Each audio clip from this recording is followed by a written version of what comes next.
आरक्षण हा दारिद्र्य निर्मूलनाचा विषय प्रोग्राम नाही, आरक्षण हा गरीब हटावाचा प्रोग्राम नाही. आणि आरक्षणामुळं साऱ्या समूहाची गरिबी जाईल आणि त्यांची आर्थिक प्रगतीवर सारे जे श्रीमंत होतील अशातला भाग नाही. गरीब श्रीमंती हा विषमता या देशात नाही, तर जातीच्या आधारावर या देशात विषमता आहे. आणि त्या विषमतेने ग्रासलेल्या लोकांना समानतेच्या पातळीवर आणण्यासाठी आरक्षण हा दिलेला घटनात्मक अधिकार आहे. तो गरिबी हटावाचा प्रोग्राम नाही, तो दारिद्र्य निर्मूलनाचा प्रोग्राम नाही. त्याच्यामुळं आरक्षण असेल तरच आमची आर्थिक प्रगती होतील हा मूर्खपणा आहे, हा फार मोठं षडयंत्र, ब्राह्मणी षडयंत्र आहे, हा फार मोठा भ्रम आहे, हा फार मोठा गैरसमज आहे. हे प्रत्येक जातीच्या समूहानं आरक्षणाच्या बाबतीमध्ये समजून घेण्याची गरज आहे. केवळ आरक्षणामुळं बौद्ध समाजाची प्रगती झाली नाही. आज जो बौद्ध समाज जो विकासाच्या पातळीवर आहे, जे आज जे त्याच्यामध्ये जी सुधारणा झालेली आहे, हे केवळ आरक्षणामुळं झाली नाही, तर बौद्ध धम्माच्या संस्कार आणि विचार आत्मसात केल्यामुळं झालेले आहे. हे सगळ्या बौद्धेतर मातंग चर्मकार ओबीसी आणि मराठा बांधवांनी समजून घेणं गरजेचं आहे. मंडल आयोगाची लढाई कोणी लढली? मंडल आयोगाचं आरक्षण हे 27% आरक्षण, ह्याच्यात काय बौद्ध समाजाला वाटा होता का? बौद्ध समाजाला 1% तर वाटा होता का? 0% बी वाटा त्या बौद्ध समाजाला नव्हता. पण आरक्षणाची लढाई, मंडल आयोगाची लढाई बौद्ध समाजानं आपल्या खांद्यावरती घेऊन लढली. अरे मंडल आयोगाची लढाई, मंडल आयोगाचा फायदा ओबीसीला, घरदारं जाळली बौद्ध समाजाची, दलिताची जाळली, काही मातंगाची जाळली, मागासवर्गीयांची जाळली, की ज्याच्यात मंडल आयोगाचा काही फायदा नव्हता. पण आरक्षण हे समानतेचं तत्त्व आहे. समानतेच्या तत्त्वासाठी लढणारा हा बौद्ध समाज आहे. ज्या वेळेला आरक्षणाच्या बद्दल टीका निर्माण होती, ज्या वेळी आरक्षण नष्ट करावा असा वाद निर्माण होतो, आरक्षणाच्या विरोधात वातावरण निर्माण केलं जातं, त्यावेळेला ते आरक्षण केवळ आपल्यालाच आहे का? तर मग ते मातंगाचं असेल, SC STचं असेल, ओबीसीचं असेल, मायनॉरिटी असेल, ते आरक्षणाच्या रक्षणासाठी, संरक्षणासाठी बौद्ध समाजच पुढे येतोय. हा त्याच्यातला जो बदल आहे, हे त्याला कळलेला जो परिवर्तन आहे, त्या परिवर्तनानं बौद्ध समाजाचा विकास झाला. तेव्हा देव धर्म आणि जातीची गुलामगिरी बौद्ध समाजाने नाकारली म्हणून प्रगती झालेली आहे. पहिली गोष्ट नीट समजून घ्या. इथल्या मराठा बांधवांना मी सांगेल, इतक्या मातंग बांधवांना सांगेल, ब्राह्मणांनी धर्माच्या नावाखाली जी गुलामगिरी निर्माण केली, जी अनिष्ट रूढी परंपरा निर्माण केली, ती अंधश्रद्धा बौद्ध समाजाने नाकारल्या. 33 कोटी देवाची भानगड बाहेर टाकली. काय आरक्षण घेतात, मुलाच्या शिक्षणावरती खर्च केला जात नाही तितका देवाधर्मावरती, जत्रा यात्रावरती, विधी कर्मकांडावरती मराठ्यांचा, ओबीसीच्या, धनगराचा, माळ्यांचा, इथल्या मातंगाचा आणि इथल्या सर्वांचाच खर्च होतो. तेव्हा बौद्ध समाज कर्मकांडाचा फायदा खर्च आहे. बौद्ध देवाधर्माचा, यात्रा जत्रेवरचा जो खर्च आहे तो बौद्ध समाजाचा वाचतो.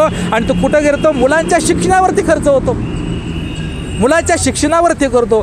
शिक्षण, मग हे शिक्षण मुलाला देवाधर्माच्या वरती खर्च न करता मुलाच्या शिक्षणावरच खर्च करतो. हे आरक्षणानं दिलेला विचार नाही, तर आरक्षणात बाबासाहेबांच्या बौद्ध धर्माच्या विचारानं दिलेला बदल आहे. तर बदल बौद्ध समाजानं स्वीकारला म्हणून त्यांची प्रगती होती, हा त्याचा विषय आहे.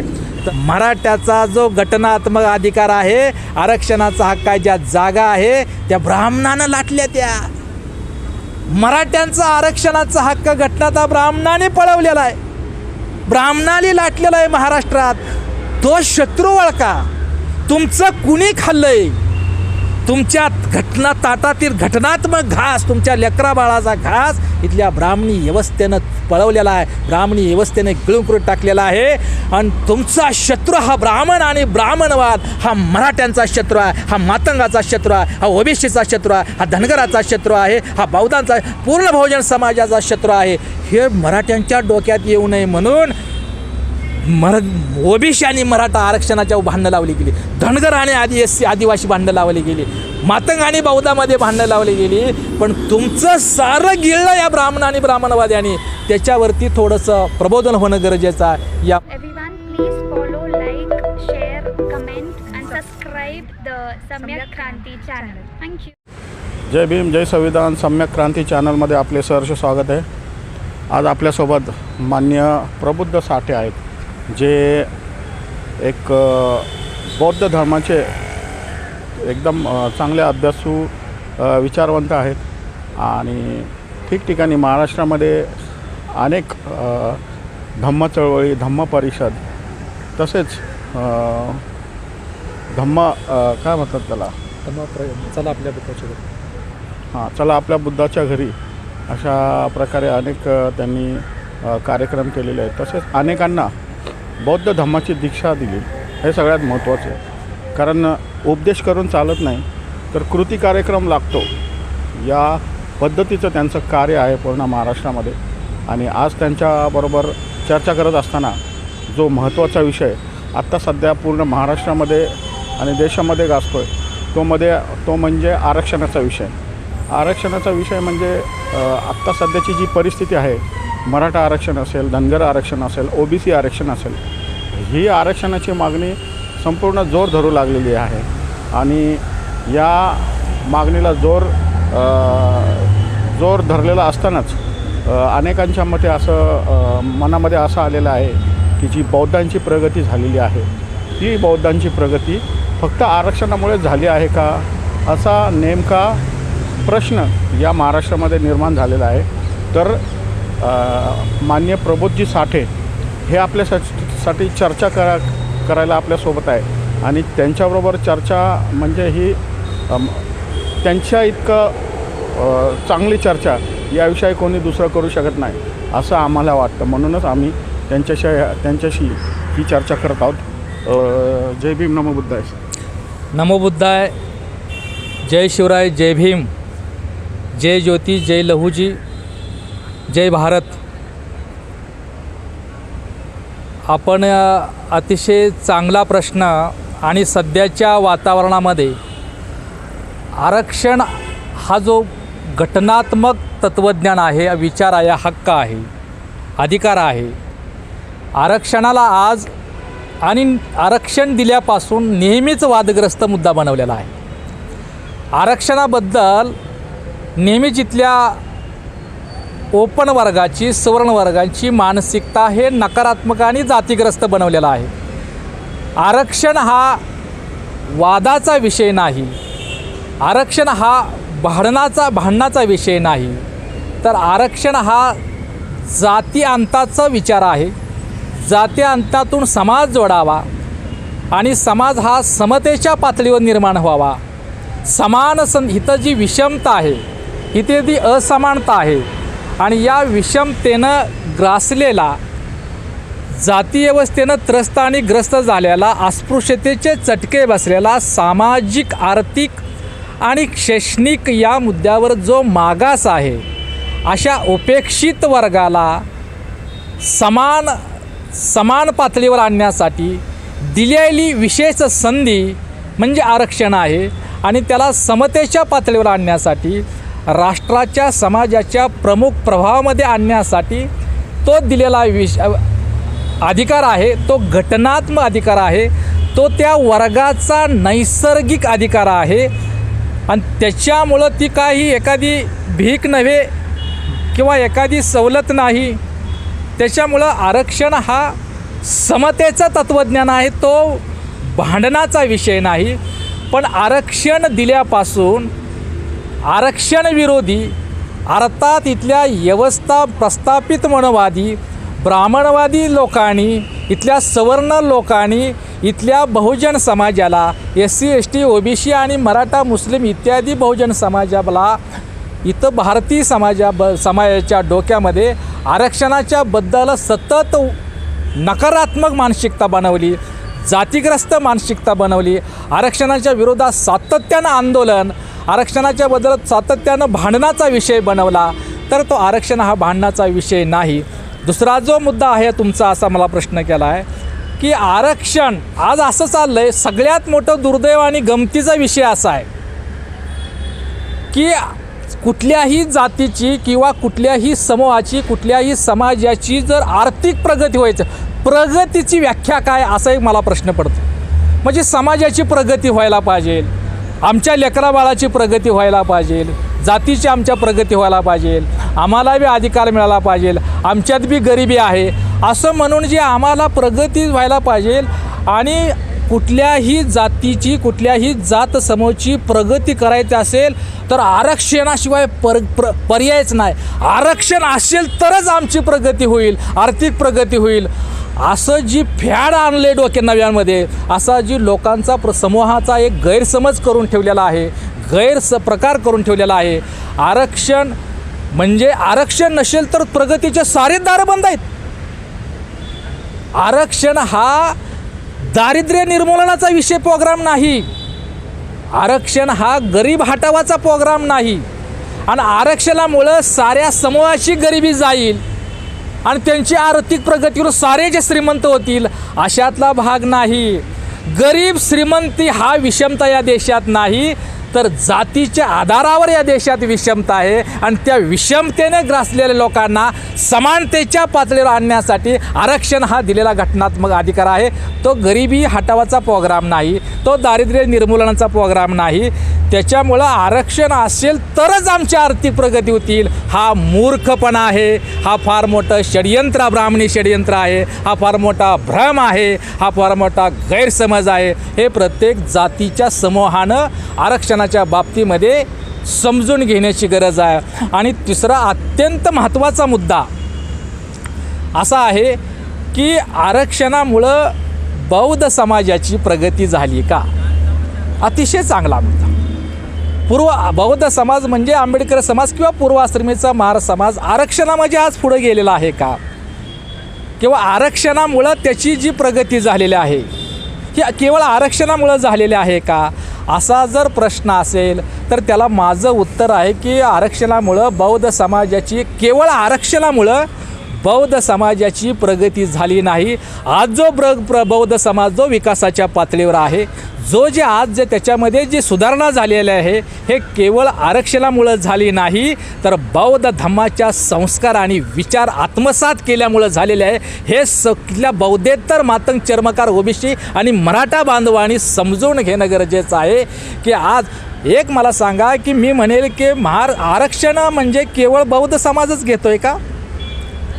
SCमध्ये पूर्वाश्रमीचा महार बौद्ध समाज घेतोय का? खरं तर बौद्धावरती फार मोठा अन्याय केलेला आहे, अन्याय झालेला आहे. लोकसंख्येच्या प्रमाणात बौद्ध समाजाला आरक्षणाचा वाटा मिळत नाही. पहिली गोष्ट समजावून घ्या. याच्यामध्ये देशामध्ये 22.5% आरक्षण आहे SCला आणि महाराष्ट्रामध्ये 13% आहे.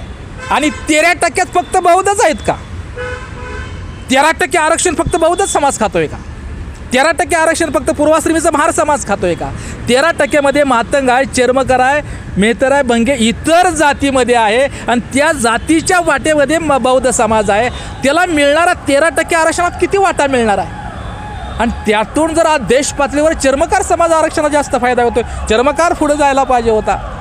पण आज बौद्ध समाजाची जी प्रगती आहे ती केवळ आरक्षणामुळे नाही. आरक्षण मी महार आहे म्हणून नाही, यार जातीला आरक्षण नाही, समूहाला आरक्षण आहे, जातीच्या वर्गाला आरक्षण आहे. SC ST आणि OBC आणि मायनॉरिटी याला आरक्षण आहे.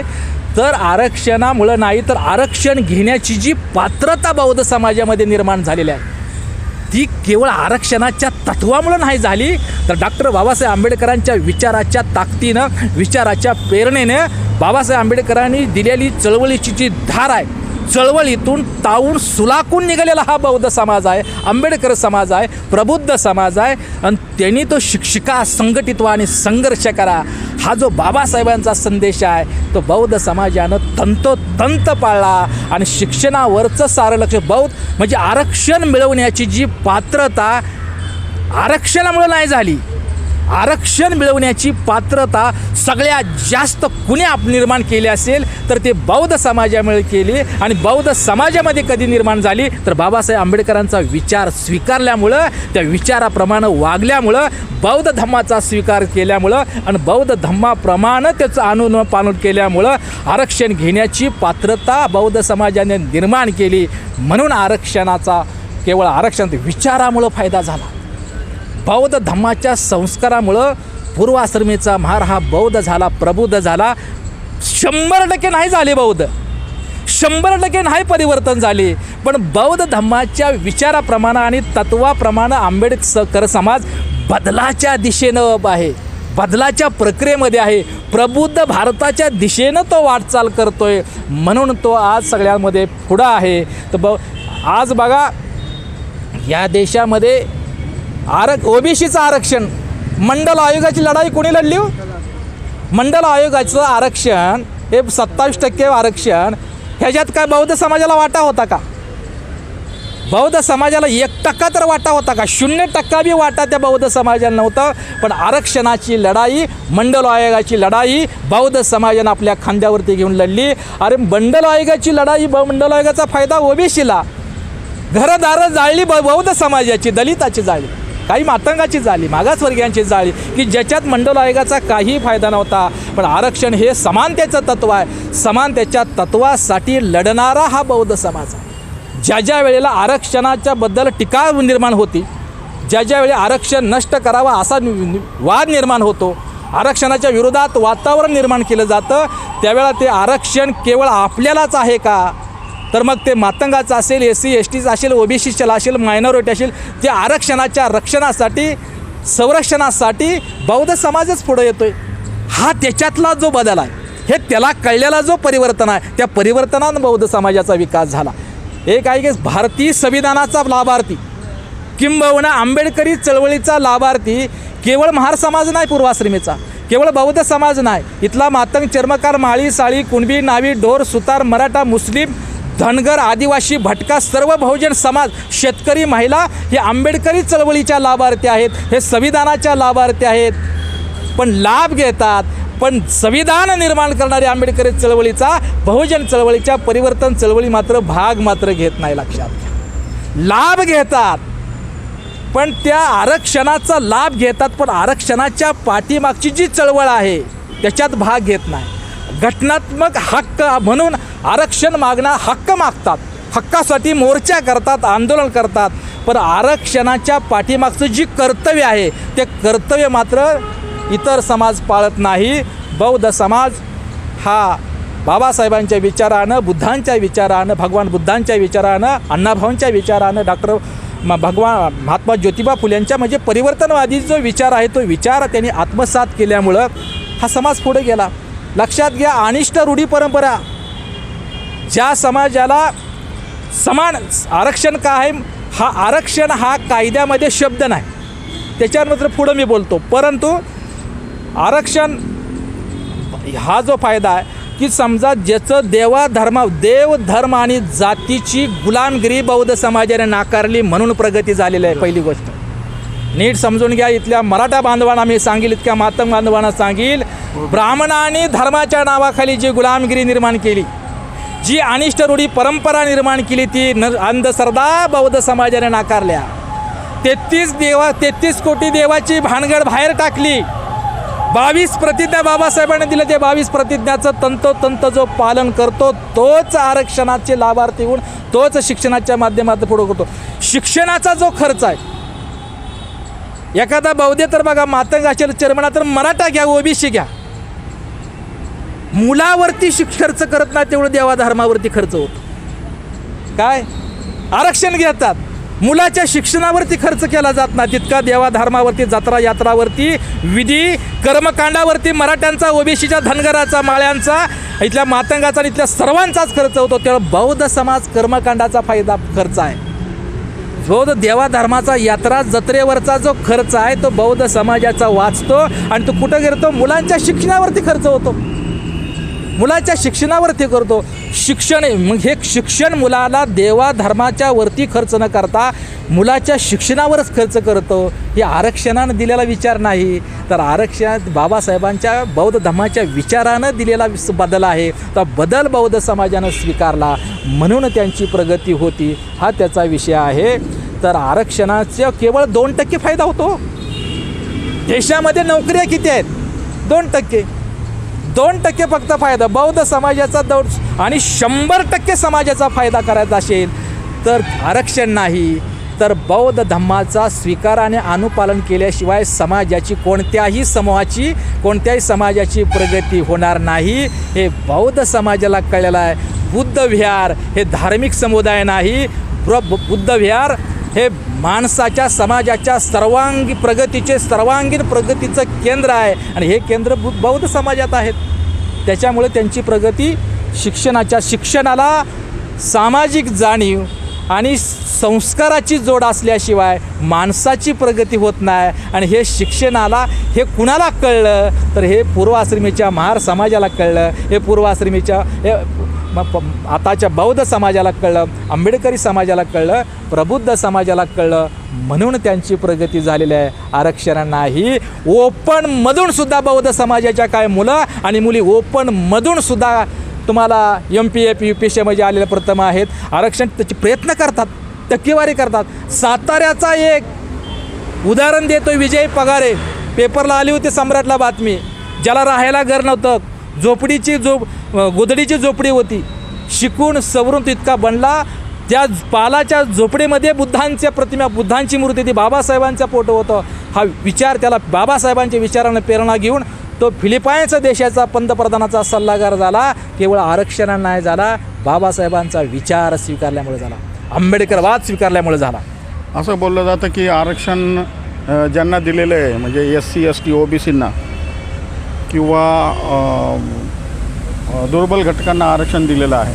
परंतु आपण बघितलं की आरक्षण हे कुठला तरी भलताच वर्ग लाटतोय असं आपल्याला चित्र दिसतं आहे. म्हणजे जे उच्चपदस्थ आहेत आणि जे उच्चपदस्थ आहे जसे सचिव असेल किंवा अनेक जे MPSCमधून झालेले जे आहेत, जे उच्चपदस्थ आहेत त्या ठिकाणी जे आरक्षण लाटलं जातं ते वेगळ्याच धर्मांनी लाटले असं दिसून येतं, असं म्हटलं जातं. तर त्याबद्दल काय विचार आहे?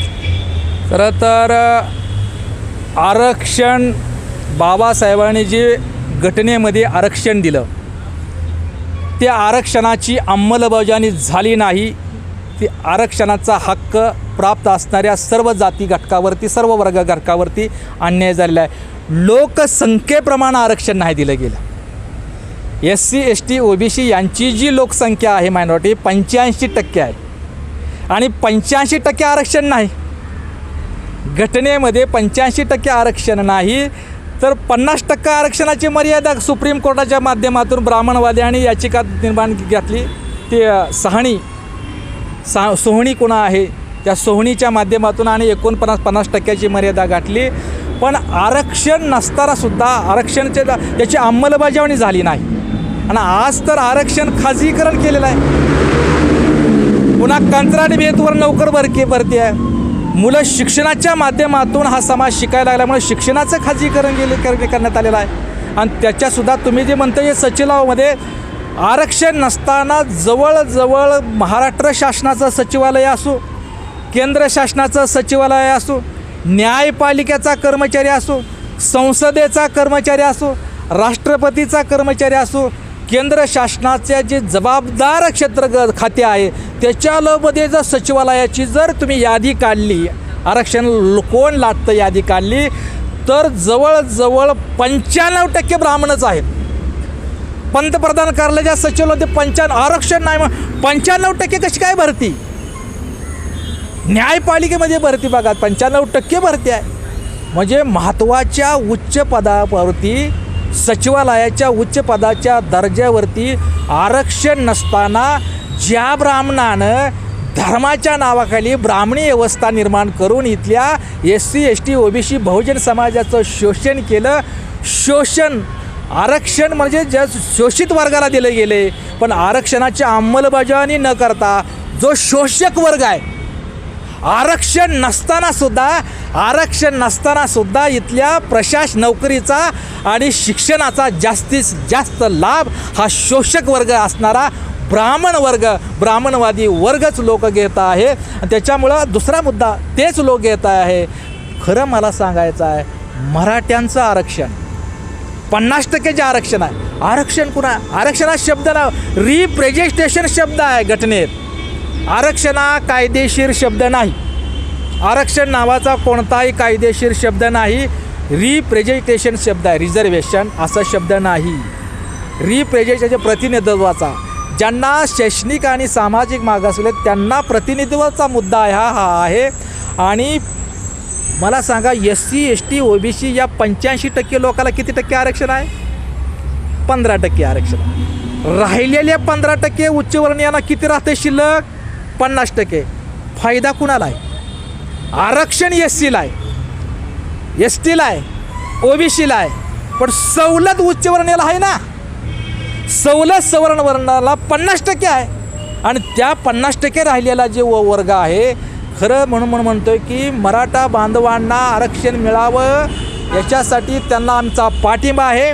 त्यांच्या आंदोलनात आमचा सहभाग आहे. सर्व समाजानं, बौद्ध समाजानं, मातंग समाजानं, धनगर समाजानं, माळी समाजानं, जो महाराष्ट्रातील जो समाज आदिवासी त्यांनी पाठिंबा दिलेला आहे. पण मला आपल्या माध्यमातून म्हणायचं आहे, मराठ्याचा जो घटनात्मक अधिकार आहे, आरक्षणाचा हक्क आहे, ज्या जागा आहे त्या ब्राह्मणानं लाटल्या. त्या मराठ्यांचा आरक्षणाचा हक्क घटनाचा ब्राह्मणाने पळवलेला आहे, ब्राह्मणाने लाटलेला आहे महाराष्ट्रात.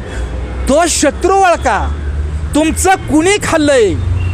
तुमच्या घटना ताटातील घटनात्मक घास, तुमच्या लेकरा बाळाचा घास इथल्या ब्राह्मणी व्यवस्थेनं पळवलेला आहे, ब्राह्मणी व्यवस्थेने गिळून करून टाकलेला आहे. आणि तुमचा शत्रू हा ब्राह्मण आणि ब्राह्मणवाद हा मराठ्यांचा शत्रू आहे, हा मातंगाचा शत्रू आहे, हा OBCचा शत्रू आहे, हा धनगराचा शत्रू आहे, हा बौद्धांचा पूर्ण बहुजन समाजाचा शत्रू आहे.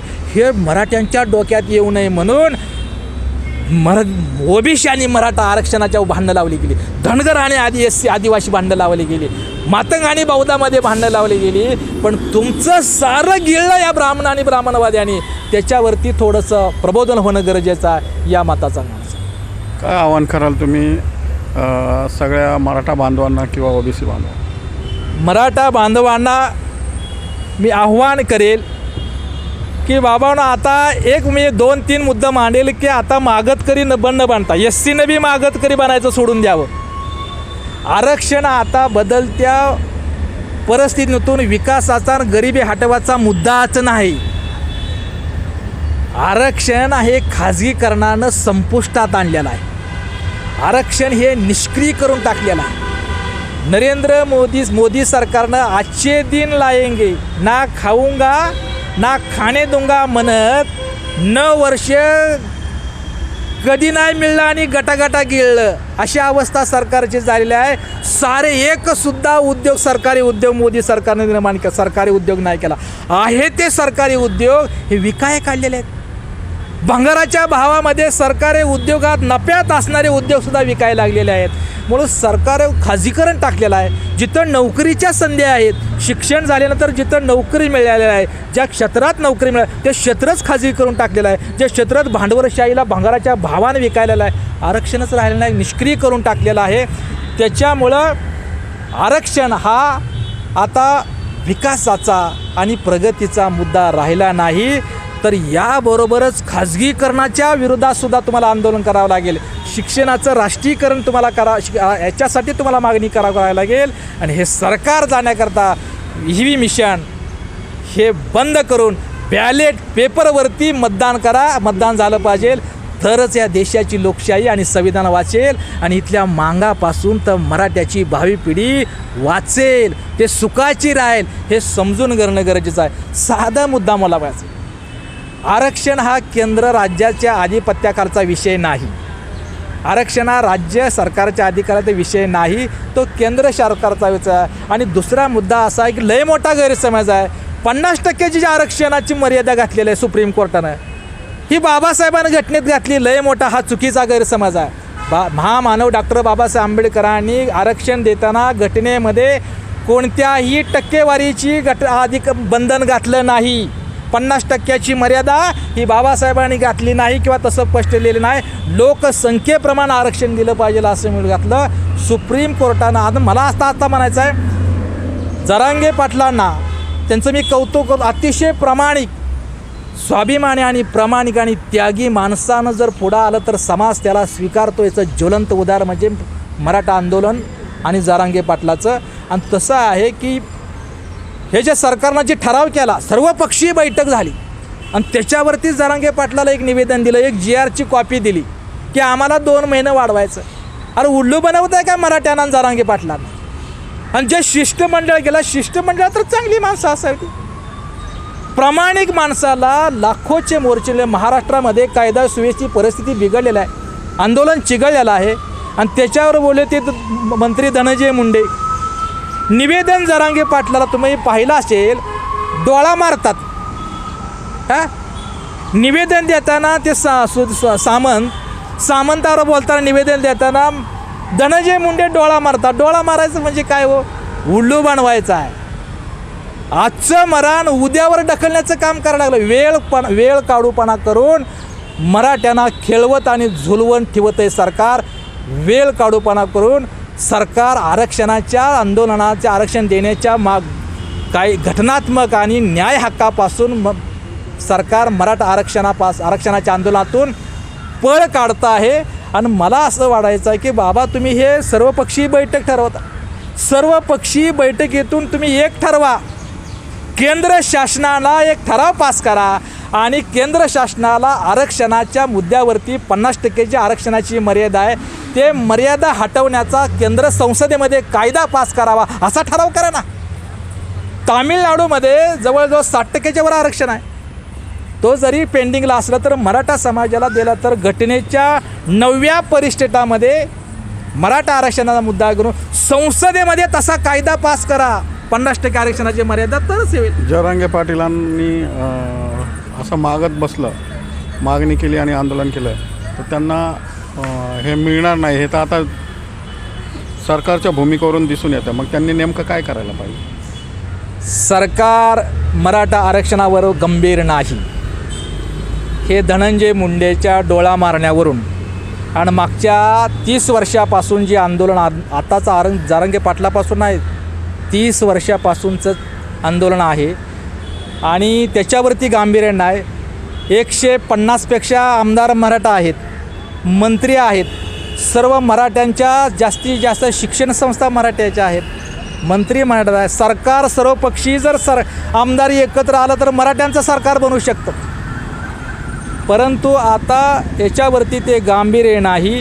त्याच्यामुळं मराठ्यांनी, गरीब मराठा आहे, त्या गरीब मराठ्यानं मी असं म्हणेल की आता आरक्षणाचं मागतकरी न बनता, धनगरांनीसुद्धा आता मागतकरी न बनता सगळ्याचा खेळखंडोबा ही उपमुख्यमंत्री देवेंद्र फडणवीसांनी केलेला आहे. देवेंद्र फडणवीस मराठा आरक्षणाचे खरे खलनायक आहे, लक्षात घ्या.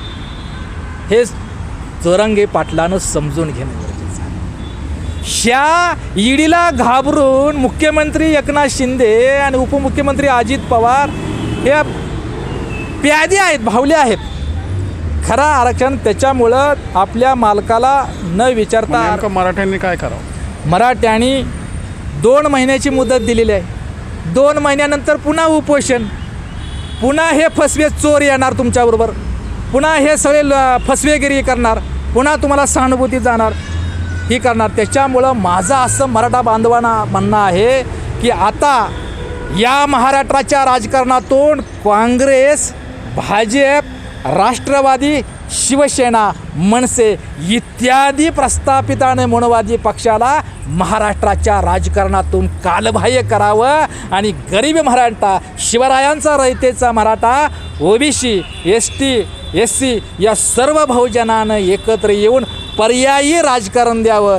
गरीब मराठ्यांनी आता श्रीमंत मराठ्यांच्या जातीकडे बघून श्रीमंत मराठ्यांच्या नादी न लागता गरीब मराठ्यानं महाराष्ट्राचं राज्य शासन करते जमात बनल्याशिवाय मराठ्यांना गरीब मराठ्यांचे प्रश्न सुटणार नाहीत. योग्य आंबेडकर चळवळीचं नेतृत्व आरक्षण मागणाऱ्या गरीब मराठ्याने स्वीकारावं आणि यापुढे एकत्र कशाला प्रस्थापिताकडे मागता, जे तुम्हाला कधीच देणार नाही, झुलवत ठेवणार, ज्याच्यावर राजकारण. आरक्षण हा महाराष्ट्राच्या राजकारणाच्या डावातील पत्त्याचं पान झालं, हे समजून घेणं गरजेचं आहे. मग काँग्रेस, भाजप आलं किंवा दुसरं शिवसेना, राष्ट्रवादी आली तर आरक्षण हा राजकारणाच्या डावातील पत्त्याच्या पानासारखा वापर करायला लागले. आणि म्हणून आता याचा विचार न करता जरांगे पाटलांनी आव्हान करावं, गेलं आम्हीच आरक्षण मागणाऱ्यांनीच आरक्षण देणारा व्हावा. जरांगे पाटलांनी मराठा आरक्षणासाठी आमरण उपोषण करणाऱ्यापेक्षा आरक्षण देणारा राजा बनावं, घटनेनं बाबासाहेब घटनेनं तुम्हाला मताचा अधिकार बनाला आहे. मत हा लुटारांना देऊ नका. आणि म्हणून सगळ्यांनी एकत्र या. गरीब मराठा, ओबीसी असतील, मातंग समाज असतील, आंबेडकरी समाज असतील, धनगर समाज असतील, आदिवासी बांधवांनी आरक्षण वाचवण्यासाठी, घटना संविधान वाचवण्यासाठी, खाजगीकरणाला विरोध म्हणून आणि नोकरदाराचं कंत्राटी पद्धत बंद करण्याकरता स्वतः शासनकर्ती जमात बनावी. देवेंद्र फडणवीसकर निवेदन देऊन, मोदीला निवेदन देऊन, एकनाथ शिंदेला निवेदन देऊन, एकनाथ शिंदे देवेंद्र फडणवीसला विचारल्याशिवाय आरक्षण देईल का? आणि देवेंद्र फडणवीस तर आरक्षणाचा खलनायक आहे. आणि देवेंद्र फडणवीस हे आरक्षणाचे खलनायक आहे. हा एक महत्त्वाचा मुद्दा या ठिकाणी निर्माण झालेला आहे. SC ST OBC आणि गरीब मराठ्यांनी आणि आंबेडकर नेतृत्व स्वीकारून या ठिकाणी आरक्षण मागणारे न बनता आरक्षण घेतलं पाहिजे असा या ठिकाणी निष्कर्ष निघतो आहे. आणि हा निष्कर्ष अतिशय महत्त्वाचा आहे. प्रबुद्ध साठे यांनी जो महत्त्वाचा वेळ या ठिकाणी दिलेला आहे त्याबद्दल त्यांचे खूप खूप आभार. आणि खूप चांगल्या प्रकारे प्रगल्भतेने या ठिकाणी त्यांनी या विषयाची मांडणी केलेली आहे. त्यांचे खूप खूप आभार मानतो मी. रोहित गंगावणे, कॅमेरामॅनसह निलेश चव्हाण, सम्यक क्रांती. आणखी एक मला एकाच वाक्यात दुसरा एका वाक्यात बोलतो की मी मागच्या वेळेला आपल्या चॅनलमध्ये म्हणलं होतं की आरक्षण हे गरीब रिकाम्या टोपलीसाठी भांडण चालू आहे. भाकरीचं टोपलं आहे, त्या टोपल्यासाठी आंदोलन चालू आहे. धनगराचं आंदोलन चालू आहे, आदिवासी आंदोलन चालू आहे, ओबीसीचं आंदोलन चालू आहे, मराठ्याचं आंदोलन. रिकाम्या त्याच्यात भाकरीच नाहीत ना. आरक्षणाचं टोपलं हातात पडायचं असेल तर त्याच्यात भाकरी पाहिजे ना, नोकरीच्या भाकरी, शिक्षणाची भाकर पाहिजे ना. रिकाम्या टोपलं घेऊन काय करणार? रिकाम्या टोपलीसाठी भांडण आहे. खरं म्हणजे याच्यातलं घर आमचं आहे, घरातील शिका आमचा आहे, शिक्यातील टोपलं बी आमचंच आहे. पण वाढणारा देवेंद्र फडणवीस आहे, वाढणारा ब्राह्मणवादी आहे. इथं आनंद दवे म्हणले होते ब्राह्मण महासंघाचे, जातीवरचं आर्थिक निकषावर आरक्षण आहे. अरे आर्थिक निकषाला का गरीब हटवाचा प्रोग्राम आहे का? जातीच्या आधारावर इथं विषमता आहे, जातीच्या आधारावर इथं उच्च निश्चितता आहे, जातीच्या आधारावर इथं अस्पृश्याचा भेद आहे, विषमता आहे. आम्ही गरीब म्हणून मांग अस्पृश्य नाही झाला, गरीब म्हणून चांभार नाही अस्पृश्य झाला, गरीब होती म्हणून महार अस्पृश्य नाही झाला. जाती व्यवस्थेनं सर्व अधिकार नाकारले म्हणून तो गरीब झालेला आहे. लक्षात, जातीमुळं इतकी गरीब व्यवस्था निर्माण झालेली आहे. आणि म्हणून ही व्यवस्था नष्ट करायचं असेल तर जातीच्या आधारावर जातीचा वर्ग करून घटनेमध्ये आरक्षण दिलेलं आहे. आणि सगळं ब्राह्मणांनाच लुटलंय ना. जातीचा फायदा आणि जाती व्यवस्थेचा फायदा सगळा ब्राह्मणाला झाला आहे, गरिबीचा फायदा. त्याच्यामुळं हे समजून घेणं, ब्राह्मणी षडयंत्र समजून घेणं गरजेचं. आर्थिक निकषावरचं आरक्षण आची मागणी ही मनोवाद्यांचा फार मोठा ब्राह्मणी काव आहे. त्याला हाणून पाडण्यासाठी मराठ्यासह सर्व बहुजन समाजानं शान होणं गरजेचं आहे. धन्यवाद. खूप खूप आभार आपले. बंद कर.